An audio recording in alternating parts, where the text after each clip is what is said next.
Merci d'être là. Toutes et tous, je ne vous demande pas de lever la main, mais j'ai l'impression quand même qu'il y a davantage de femmes que d'hommes. C'est la parité que je dois expliquer, je ne sais pas si on peut vraiment commencer notre prestation. Bon, alors donc, se présenter. Bon, tout le monde connaît bien sûr Jackie, c'est moi l'artiste. L'artiste qui a déjà eu, je crois, l'occasion de discuter avec certaines et certains d'entre vous, là, avant que nous commencions. Et donc, je pense que je peux dire que nous sommes ravis ce soir d'être ici, même s'il y a très peu de monde, mais ce sont des gens de qualité, donc aucun problème. Voilà. Alors, je ne sais pas, tout le monde connaît peut-être Monique.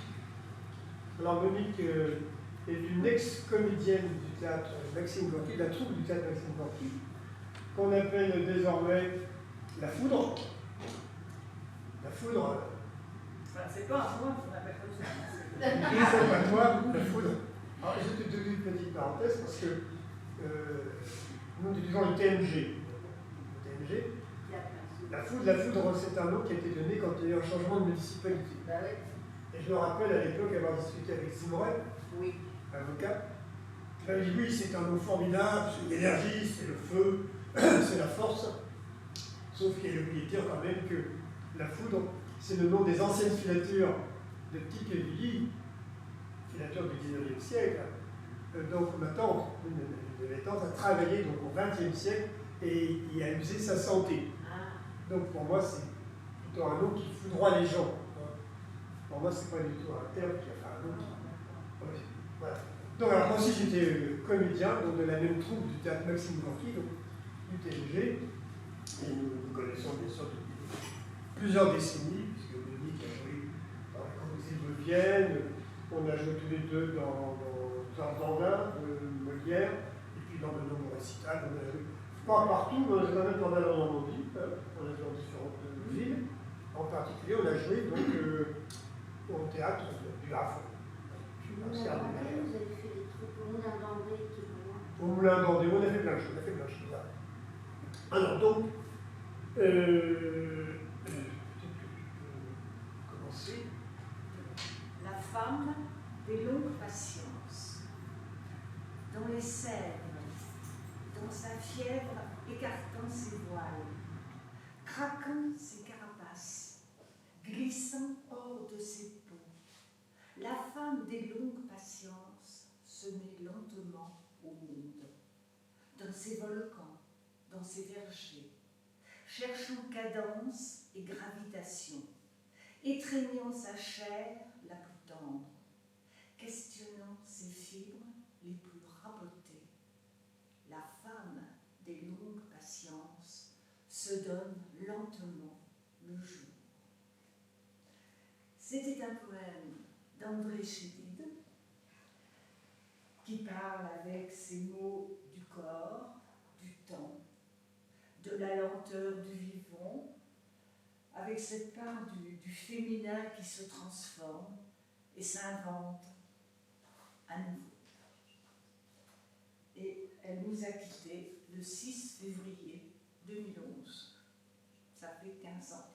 Et nous sommes au centre André Chédid.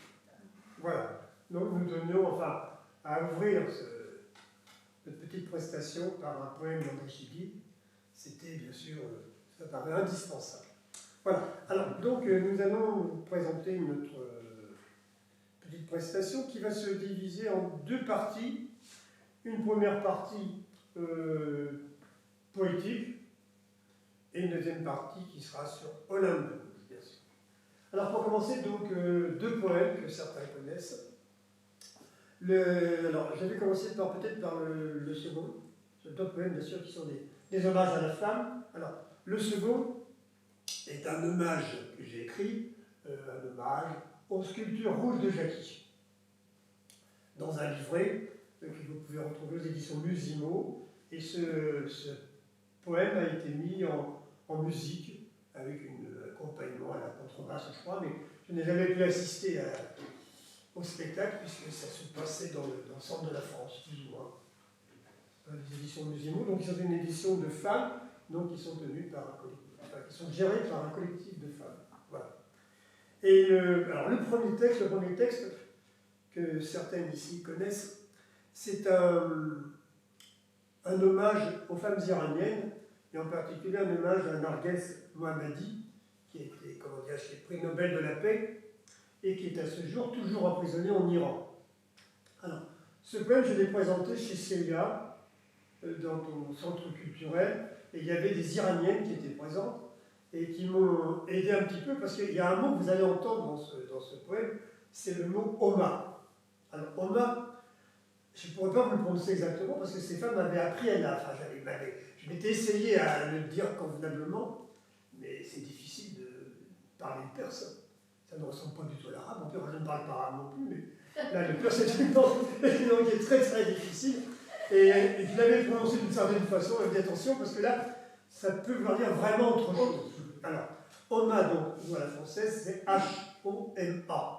L'Oma. Alors, l'Oma, c'est une sorte de. C'est un griffon, c'est une bête, comment dire, de la mythologie perse. Qu'on retrouve sur les colonnes de Persépolis, une espèce de bête un peu bizarre qui vole. Alors, dans la tradition de la mythologie perse, et c'est un mot qui est souvent utilisé dans la poésie aussi. Et quand cet oiseau passe au-dessus de vous et qu'il vous recouvre de son ombre, et bien là, vous êtes dans un univers particulier, vous êtes comme transcendé. Et vous pouvez faire un vœu qui sera réalisé. Vous êtes dans un état presque d'euphorie, vous êtes quasiment décollé du sol, voilà. Et donc j'ai utilisé ce mot dans le poème, et donc le retrouver plusieurs fois. Voilà. Sur la paroi lisse de ma gorge, cri, vertige, fin de vie, vins interdits pour 5 sens d'exode. Mes pupilles cernées de volets barbelés. Hurle encore, Oma dès le plombé, qui dit, se chuchotant de toi, tombe en elle, tombe d'elle. Je glisse en moi, du toit au trottoir, tombe en soi, jusqu'au dernier grain de terre, sable rouge de mon désert, on égorge le mouton. Sang indécent, sans lendemain, sans voix, le temps s'en va de toi. Monstru à l'entre-soi du voile. Père, dis-moi. La fontaine du village qui coulait en moi. Il t'en souvient des chiens de soif et rivières encrues que je domptais, mes os d'écarlate sous la râpe des eaux. Père, dis-moi. Le chant de la jarre renversée de 1000 picotements, ma peau s'irisant. Père, dis-moi. L'enfance de mes jeux, mes cheveux d'offrande, mes poèmes suicidés. Hurle encore, ô mât dès le plombé, qui dit se chuchotant de toi, tombe en elle, tombe d'elle. Je sombre en moi, et tous les bateaux de Baudelaire, leurs voyages, ceux de Rimbaud, leurs marins ivres. Toboggan de ton souffle que les couteaux mutilent, et sur le sel d'une petite mort, arrachée au pli des blanches solitudes. Le soin de mes chairs sans fin en moi m'exsangue. Hurle encore, ô mât dès le plombé, qui dit se chuchotant de toi, tombe en elle, tombe d'elle. On tue mes sœurs. Mes frères aussi, mes frères aussi. 30 000 morts, ou plus. Femme, vie, liberté. Femme. Elle marche. Elle marche. Les mains sur les hanches du temps. Oh, la tête au clair de ses yeux. Elle marche. Elle marche depuis tant de regards baissés, tant de bouches dites dans le silence d'un cri. Elle marche dans l'urgence d'un temps qui n'existe pas, dans cette parenthèse, Croc dedans, croc dehors, comme l'auréole du vent, comme la roue. sans fin ni début. Le temps, cette chose plus ténue que l'infime, plus étirable que l'infini, dont elle ouvre le sillage. Elle marche à cœur ouvert et fait battre le tambour à son front pour que s'éveillent les peuples endormis. Elle marche, indifférente aux pluies, à l'acidité du colibé. Elle marche, et quand 10 siècles d'histoire ou plus plombent sa course, elle s'assied sur la pierre qui borde son pas, elle se couche sur la fatigue qui la rompt, sans jamais s'accorder le paysage d'un rêve, car elle marche dans son sommeil, à pas de suspension, prête à bondir sur les siècles à naître, phalanges déployées comme les ailes d'une migration. Elle marche, coursière infatigable, depuis le crépuscule du temps qu'aucun piège ne peut museler. Elle est nue, impitoyablement à vif, sous la fleur de sa peau, mais nul ne l'aperçoit dans son intime conviction. Chair du dedans, chair du dehors. Comme la parenthèse d'un accro naturel, les lèvres de son sexe enroulées au barreau des forteresses. Elle est nue, digne, offerte à la caresse. Elle marche, nue. Sa nudité est une tunique s'amusant du vent et des poussières d'étoiles qui la parent. Demeure tant de chants à proclamer dans ce temps d'hyène. Elle marche nue. Sa nudité est un gouffre sans bord, où s'abîment les princes de toutes les chasses. On entend leurs chiens ronger l'acier de leur collier, tandis que la trompette sonne l'hallali. Elle marche, Elle glisse, elle vole, elle marche, dans l'indifférence d'un temps en quête de bornes. elle marche, Se couche, écarte les cuisses. offre la palpitation de son sommeil en marche aux voyageurs qui l'accompagnent. Elle marche. Elle dit son humanité à ceux qui refusent de se nommer, les mains en coupelle, sous la cible de ses seins, le sexe ouvert à l'opprobre, à la lapidation, à la déchirure des couteaux. Elle marche. Et sa transparence est telle qu'un oiseau la traverse sans se blesser.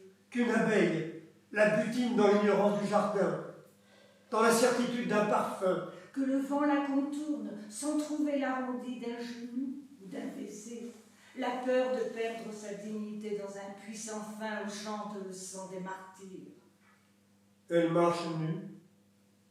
Elle est miroir. Du dedans, du dehors. Elle reflète les paysages inventés de toutes les brimades de ce temps, qui n'existent pas, et pour lequel on a inventé les calendriers, sorcières du Moyen-Âge et d'aujourd'hui, des cuissiers, brûlés, excisés, petites filles à la chaîne des bordels et des grands boulevards de la mondialisation qu'arpentent les collabos, l'index à la braguette pour saluer le nouvel ordre.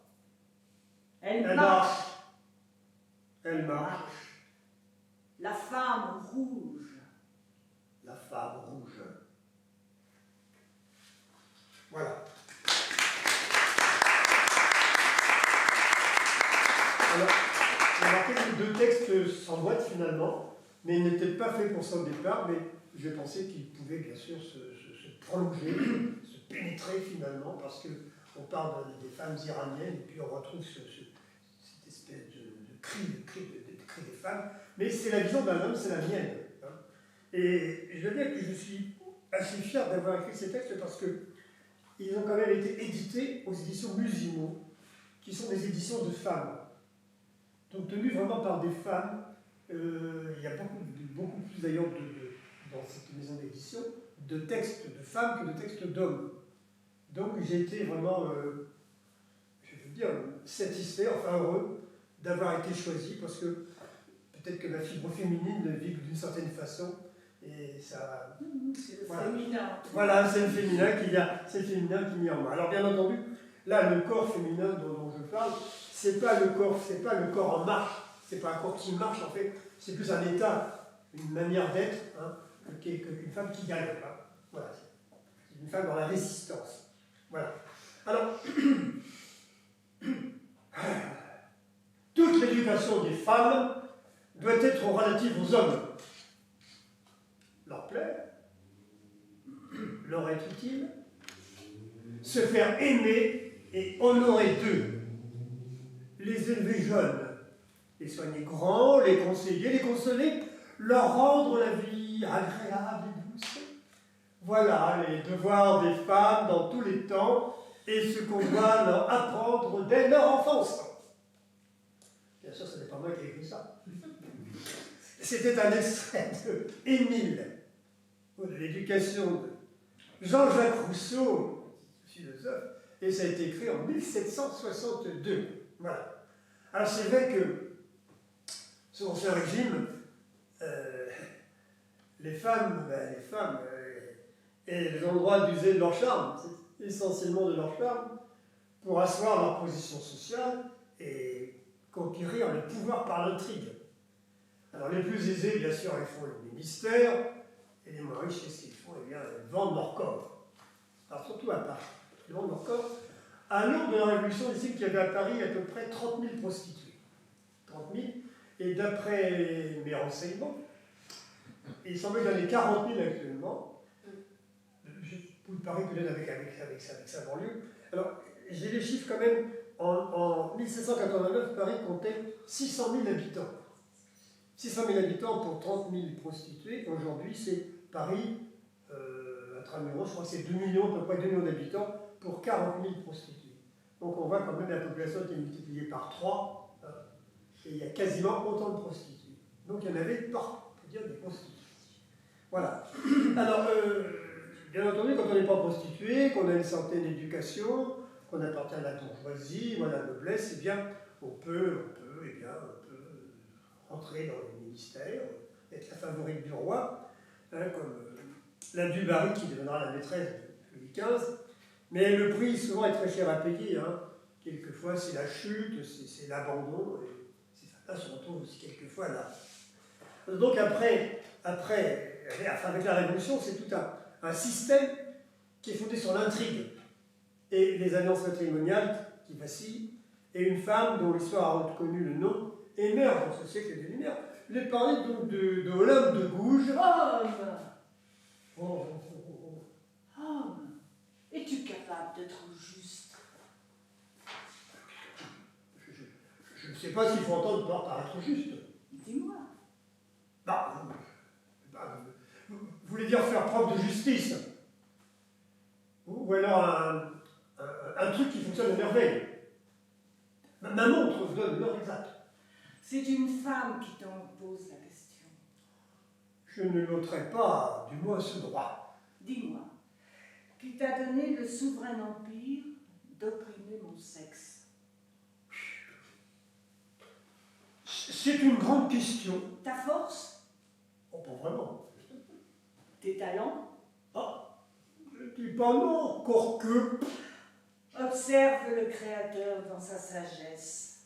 Parcours la nature dans toute sa grandeur dont tu sembles vouloir te rapprocher. Et donne-moi, si tu l'oses, l'exemple de cet empire tyrannique. Pas d'ici, je te le fais savoir. Excusez, c'est venu comme ça, d'en faire une manière de badiner. En fait, vous désirez que je remonte aux animaux, que je consulte les éléments, que j'étudie les végétaux, que je jette enfin un coup d'œil sur toutes les modifications de la matière organique. Oui, rends-toi à l'évidence, quand je t'en offre les moyens. Cherche, fouille et distingue, si tu le peux, les sexes dans l'administration de la nature. Partout, tu les trouveras confondus. C'est exact. Et ça va même plus loin. Dans une observation déjà ancienne, le féminin et le masculin, bonnet blanc et blanc bonnet, les bonobos par exemple, sont très confondus. Partout, ils coopèrent à ce chef-d'œuvre immortel.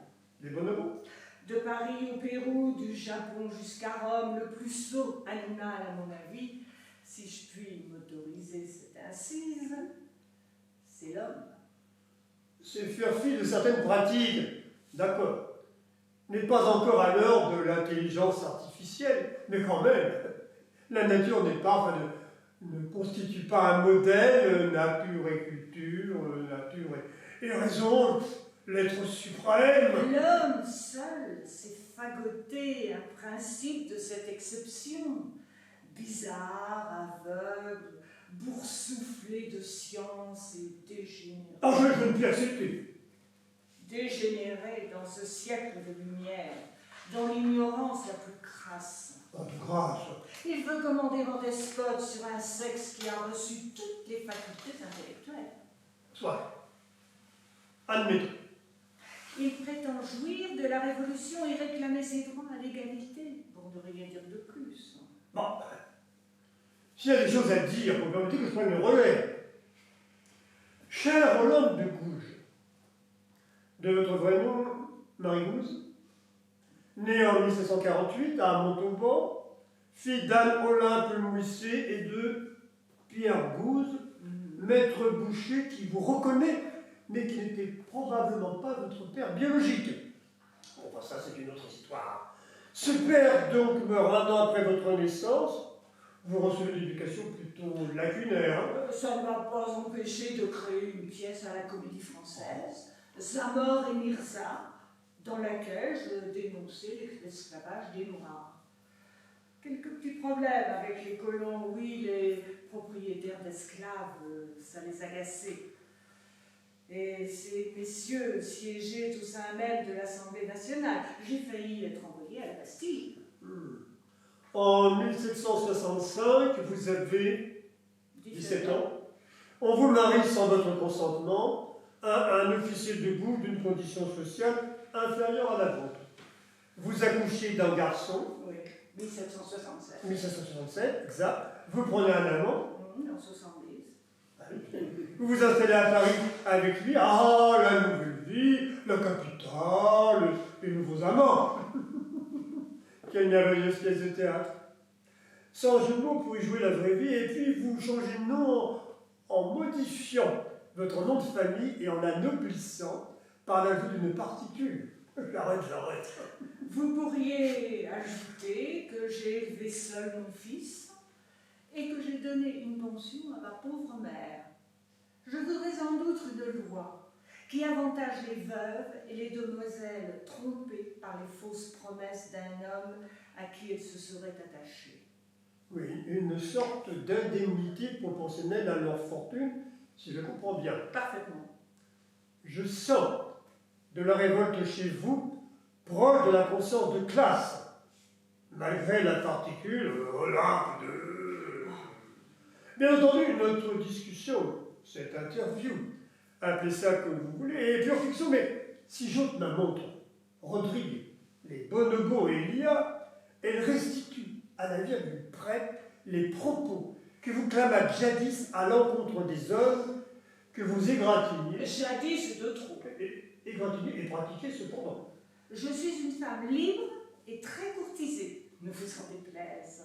J'ai refusé de porter le nom de mon défunt mari, car le mariage est le tombeau de la confiance et de l'amour.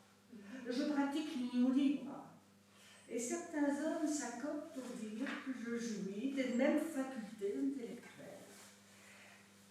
Je dois donc bénéficier des mêmes droits.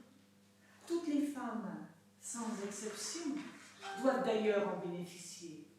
Ça tombe sous le sens. Je suis une enfant des Lumières, mais avant tout une femme.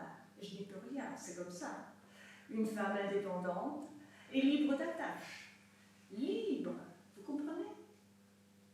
Adieu, le beau sexe dont vous faites encore vos beaux jours, ne le niez pas. Oh, bien sûr, le beau sexe le nomme aussi sexe faible, par opposition à l'autre, le fort, le mien, en l'occurrence. Oh, ne riez pas, je n'en tire aucune vanité, ces adjectifs permettent tout bêtement de vous désigner, vous et mes semblables de sexe masculin, en fonction des représentations qui nous sont associées, et ça peut bouger selon les époques, encore que... Oh, sexe, tout à la fois séduisant et perfide. Oh, sexe, tout à la fois faible et tout-puissant.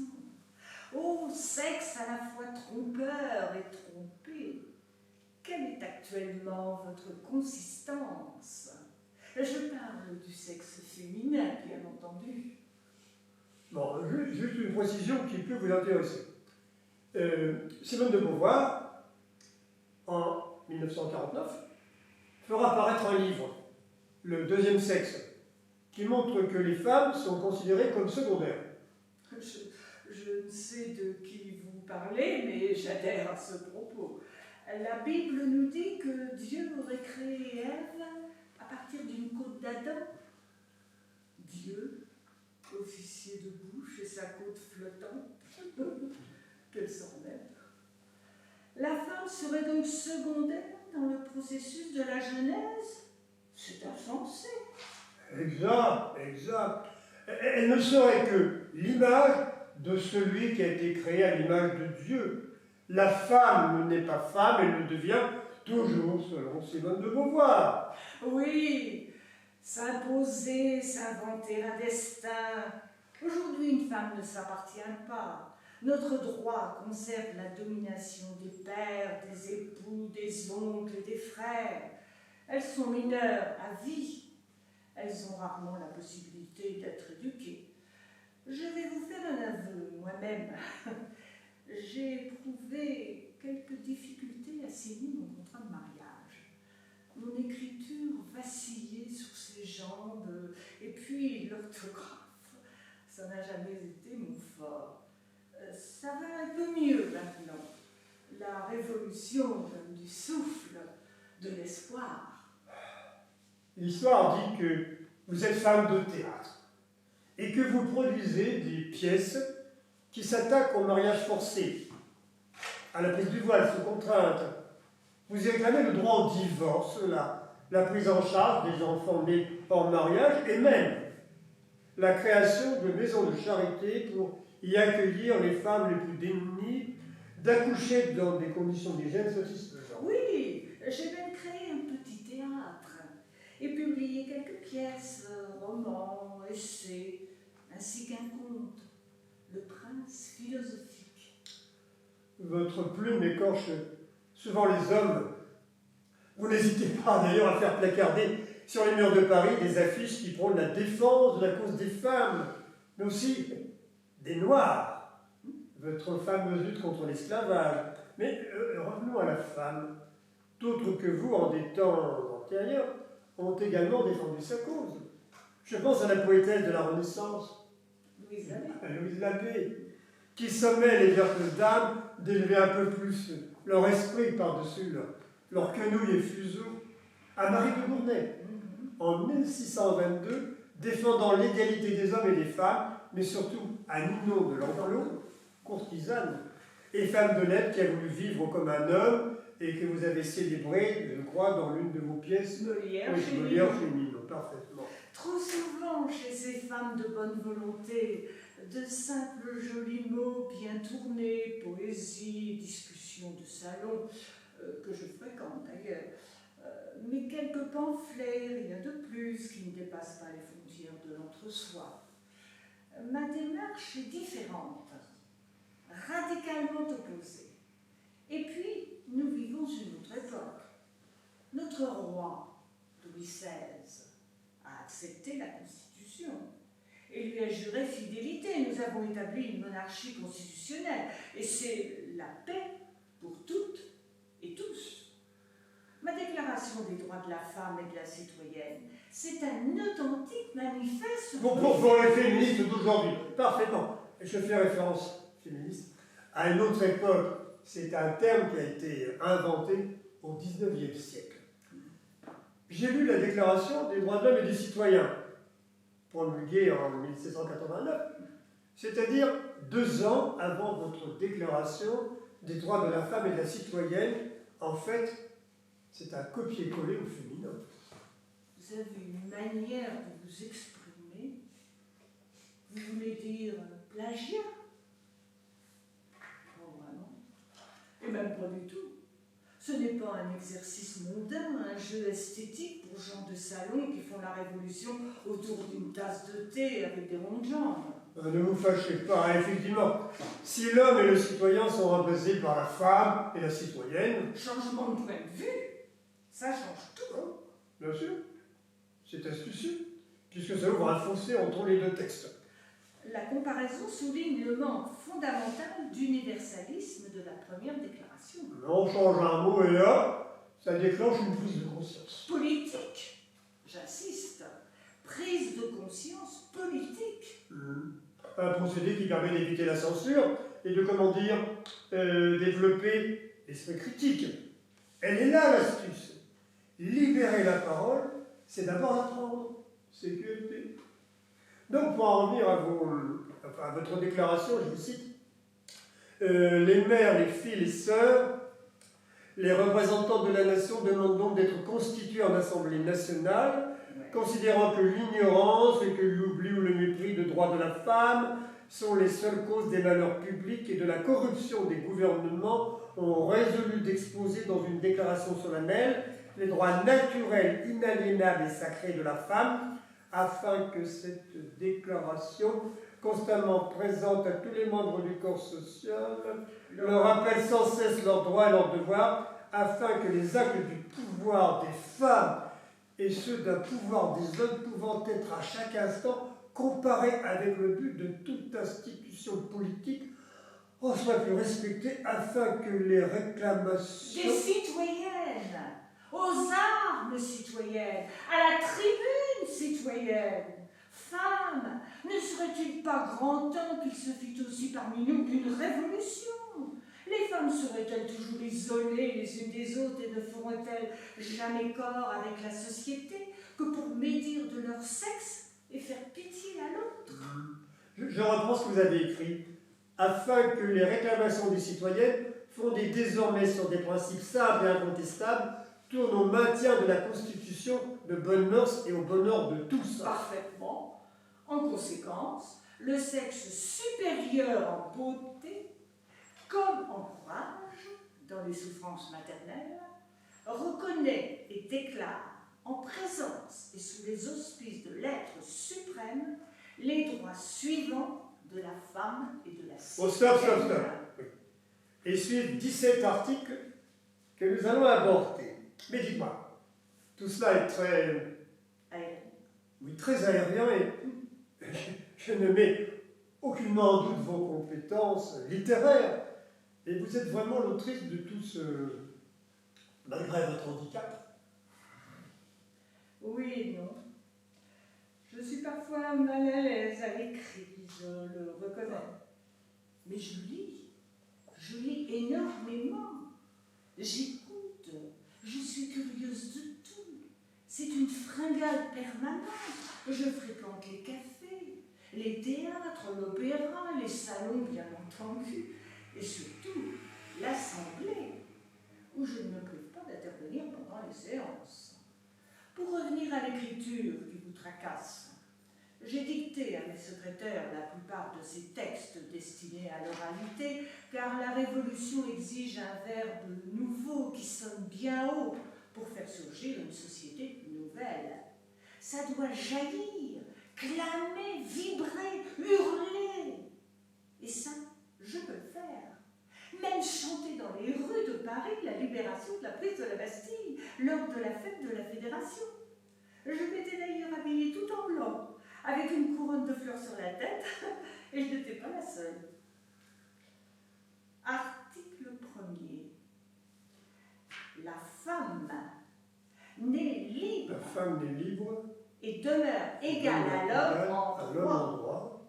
Les distinctions sociales ne peuvent être fondées que sur l'utilité commune. Article 2.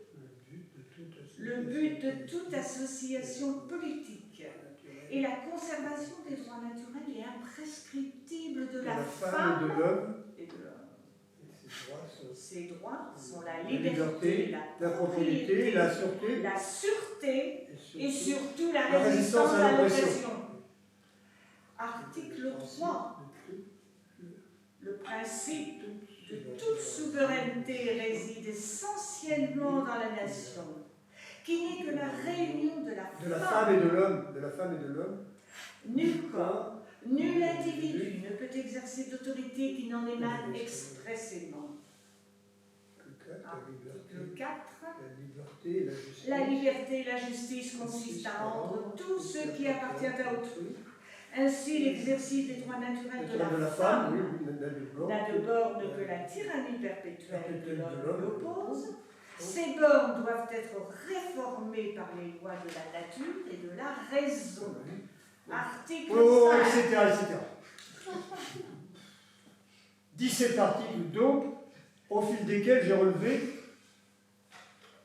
19 fois les mots femme ou citoyenne contre 10 pour le mot homme. Vous remarquerez que j'utilise le mot femme au singulier pour l'opposer aux hommes pluriels de la première déclaration, car l'usage semble supposer que les femmes soient comprises dans ce terme conçu Comme générique. Tout s'explique. Votre singulier met en relief l'oubli des femmes. Ouais, c'est très astucieux. Aucune astuce dans ce procédé. J'emploie parfois femme au pluriel quand j'appelle celle-ci au combat. Vous remarquerez également que je m'inclus rarement dans ce nous. Éclairez-moi, cher Roland. Vous pratiquez l'union libre, mais très bizarrement, seriez-vous au-dessus des sexes dans une position... Non, ne vous méprenez pas. Une position à la fois neutre, mais également dominante, ou que sais-je, comme si vous étiez la voix de l'être suprême prônée par votre révolution, la voix de la raison qui n'est qu'un concept. Je suis un animal sans pareil. Je ne suis ni homme ni femme. J'ai tout le courage de l'un et quelquefois les faiblesses de l'autre. Je possède l'amour de mon prochain et la haine de moi seul. Je suis fière, simple, loyale et sensible. Dans mes discours, on trouve les vertus de l'égalité. Dans ma physionomie, les traits de la liberté, et dans mon nom, quelque chose de céleste. Soyez rassurés, cher ami. Ce que je vise, c'est la reconnaissance finale du genre humain comme union de l'homme et de la femme. Certains hommes, et pas des moindres, François Poulain de la Barre, Coderlo de Laclos, Diderot, Beaumarchais, Condorcet et tant d'autres, œuvrent dans ce sens et je m'en réjouis, car mon combat est aussi celui des hommes. Vous n'évoquez que le verbe, celui de l'essai, du roman, du théâtre, de la philosophie, de l'oralité, mais c'est sans compter sur d'autres arts, d'autres supports. Je pense à l'art, à l'expression artistique, l'art féminin, en cette fin du XVIIIe siècle.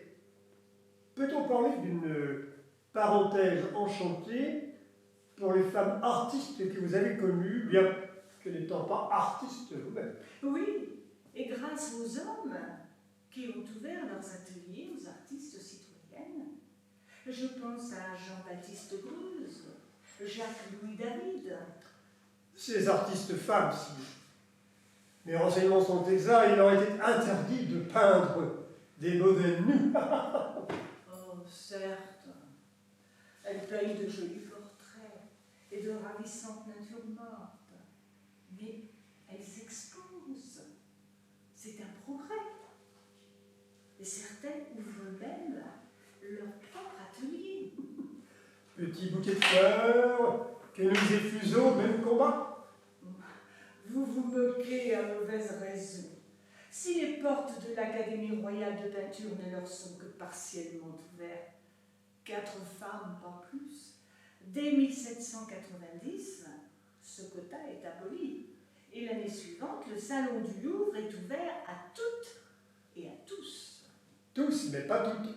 De nombreuses femmes, comme Nanine Valin, Marie Gliming-Benoît.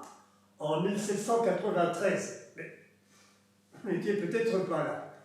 Votre Société populaire et républicaine des arts, qui remplace l'Académie, exclut définitivement les femmes et leur interdit même l'accès à l'école des beaux-arts. Un proverbe, cher ami, dit que Paris ne s'est pas fait en un jour, et surtout pas la Révolution. N'empêche que, petite parenthèse, entre 1793 et 1795, les clubs seront interdits et les femmes chassées à coups de fouet, puis exclues de l'Assemblée, et les rassemblements de citoyennes interdits sur la place publique. Femme, réveille-toi. Le tocsin de la raison se fait entendre dans tout l'univers. Reconnais tes droits. Le puissant empire de la nature n'est plus environné de préjugés, de fanatisme, de superstitions et de mensonges. Le flambeau de la vérité a dissipé tous les nuages de la sottise et de l'usurpation. L'homme esclave a multiplié ses forces, a eu besoin de recourir aux tiennes pour briser ses vers. Ses fers. Devenu libre, il est devenu injuste envers sa compagne. Oh femme, femme, quand cesserez-vous d'être aveugle? Quels sont les avantages que vous avez recueillis dans la Révolution? Un mépris plus marqué? Un dédain plus signalé? Dans les siècles de corruption, vous n'avez régné que sur la faiblesse des hommes. Votre empire est détruit. Que vous restez-il donc? La conviction des injustices de l'homme, la réclamation de votre patrimoine, fondée sur les sages décrets de la nature. Qu'auriez-vous à redouter pour une si belle entreprise? Le bon mot du législateur des noces de Cana. Craignez-vous que nos législateurs français, correcteurs de cette morale longtemps accrochée aux branches de la politique, mais qui n'est plus de saison, ne vous répètent? Femme, qu'y a-t-il de commun entre vous et nous? Tout. Allez-vous à répondre.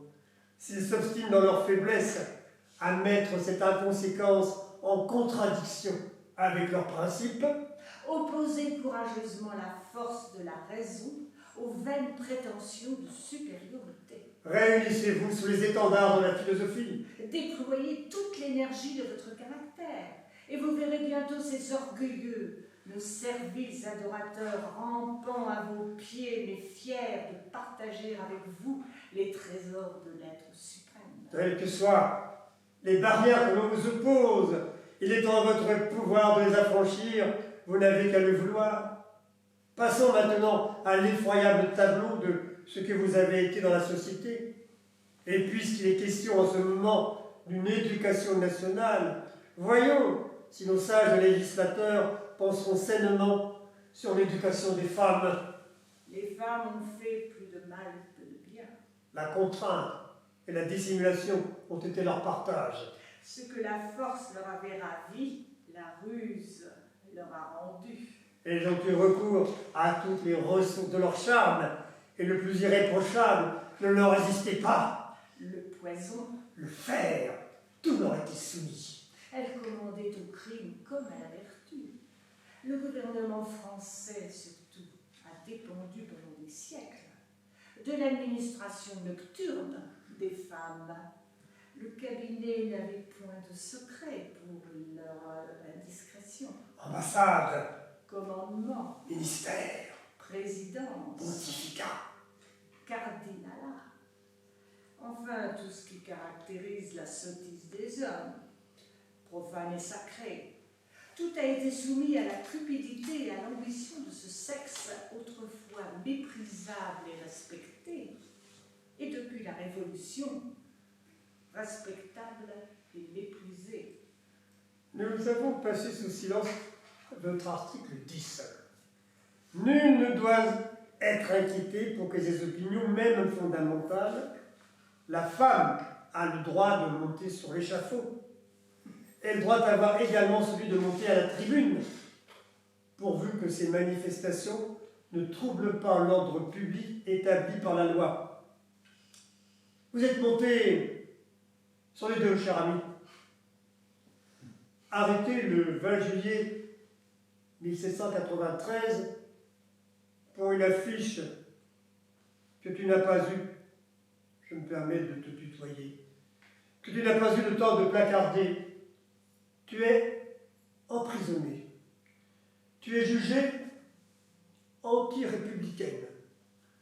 Tu avais proposé de défendre le roi lors de son procès. Ça n'avait pas plu aux sans-culottes. Rappelle-toi, là. Je ne sais pas s'il pleuvait sur Paris ce jour-là, le 3 novembre 1793, mais après avoir jeté un dernier coup d'œil dans le miroir pour ajuster tes cheveux coupés, tu marchais, souriante, tête haute sous les colibés, vers l'échafaud. Il n'y avait aucune faiblesse en toi. Rappelle-toi, Olympe, et ne m'en veux pas, je te le rappelle si je te tutoie, mais je dis tu à celle à qui on a opposé hystérie, folie, exhibitionnisme. Ton histoire ne faisait que suivre mécaniquement le chemin âpre des femmes artistes ou anonymes allant du silence à la parole et de l'oppression à la liberté. Rappelle-toi, Olympe, quand tu as crié sous le regard vide des tricoteuses, n'avais pas encore compris. Frémissez, tyran moderne. Ma voix se fera entendre du fond de mon sépulcre. Enfant de la patrie, vous vengerez ma mort. Louis XVI est exécuté le 21 janvier 1793, Marie-Antoinette le 16 octobre. Il ne suffit pas de faire tomber la tête d'un roi pour le tuer. Il vit longtemps après sa mort, mais il est mort véritablement quand il survit à sa chute. Et toi, Olympe, rappelle-toi, comme nous nous rappelons toutes et tous, tu meurs sur l'échafaud le 3 novembre 1793. Féministe avant l'invention du terme, humaniste assurément, ta déclaration des droits de la femme et de la citoyenne a été jetée aux oubliettes pendant plus de 2 siècles, mais désormais, très récemment, elle a été mise au programme du baccalauréat dans le cadre du renouveau du féminisme et de la vague MeToo. Et cerise sur le temps des cerises, tu es depuis 2013 panthéonisable. J'espère, chère Olympe de Gouges, ne pas avoir trop abusé de votre époque et de votre impatience à libérer les femmes de leurs chaînes et de leurs quenouilles. Un peu prise de tête parfois. Et voilà.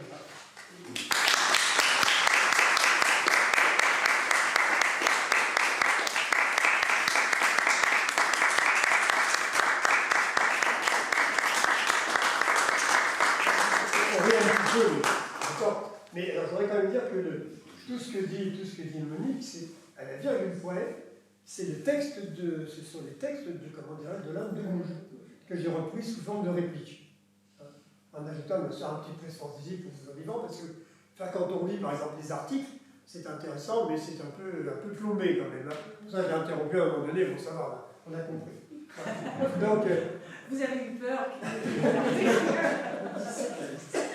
donc voilà, alors. Voilà donc le travail qu'on a fait sur l'Inde de Gouges. Et voilà, je ne sais pas si vous avez des choses à nous dire, je ne sais pas si on discute, mais bon. C'est vrai que l'Inde de Gouges est un personnage, c'est pas la seule personne féministe, hein, c'est pas la seule femme. Non, la première féministe, c'est vrai, parce que. Oui, elle a rédigé quand même un document. Hein. C'est vrai que c'est un copier-coller. Elle a bouleversé. Oui, c'est un copier-coller de la Déclaration des droits de la citoyenne, mais quand même, c'était écrit. Hein. La femme voulait être une femme à part entière et disposer de son corps, disposer de ses idées aussi. Parce que c'est vrai, je pense toujours une anecdote que je vais donner quand même, parce que sur l'émancipation des femmes, c'est une histoire familiale, personnelle, bien sûr, une forme d'émancipation, c'est une sorte de la grand-mère, par exemple. Je parlais tout à l'heure des filatures de petite vie, comment foudre, ma grand-mère travaillait au filature, mais pas celle-ci, filature de Saint-Nazaire. Et ma grand-mère est née en 1899, et donc à l'âge de 47 ans, elle se retrouve avec un bulletin de vote pour la première fois. Ici, ça a donc 47 ans. Qu'est-ce que je fais avec ça? Bulletin de vote. C'est pas ce que c'était finalement. Et mon grand-père, lui, votait depuis toujours. Alors, je ne sais pas trop ce qu'il votait, mon grand-père, de voter blanc, enfin, je ne sais pas trop. Je ne savais pas trop. Il faisait par devoir républicain. Et ma grand-mère demandait à son mari ce qu'elle devait mettre sur son bulletin de vote. Et il a fallu mon intervention, mais surtout celle de Jackie, à cette époque-là, on s'était rencontrés, et on a fait, non mais je vais dire oui, parce qu'on a fait l'éducation politique de mes grands-parents. Ils habitaient à Petit-Quevilly, mais ils votaient n'importe quoi, ils ne savaient pas ce qu'ils votaient. Et on a donné vraiment une culture politique à ma grand-mère, et après, elle décidait toute seule pour qui elle votait. Elle votait pour qui.